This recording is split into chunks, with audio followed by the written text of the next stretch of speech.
5 senyales na nakakaranas ka ng midlife crisis. Nakakaranas ka ba ng biglaang pagbabago sa buhay mo? Pakiramdam mo ba ay parang may kulang?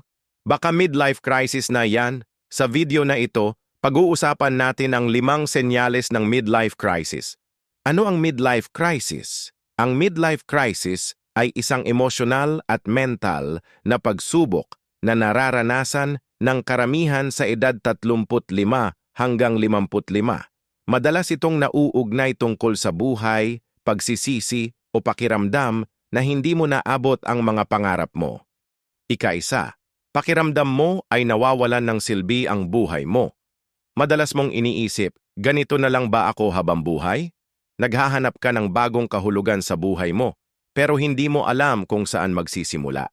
Ikalawang biglaang pagbabago ng priorities at interest. Nawawalan ka ng interes sa mga bagay na dati mong hilig. Maaari ring bigla kang nagiging interesado sa mga bagay na hindi mo naman gusto noon. 3. Matinding panghihinayang o what ifs. Palagi mong iniisip ang mga desisyon mo noon. Naiisip mong sana iba ang pinili mong career, relasyon o lifestyle. 4.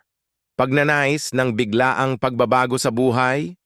Gusto magbago ng trabaho, lumipat ng lugar, o kahit drastic na bagay tulad ng pagpaparetoke. Gusto mong patunayan sa sarili mo na hindi ka na-stuck sa buhay na hindi mo gusto. 5. Mas madalas makaramdam ng kalungkutan o pagka-stress.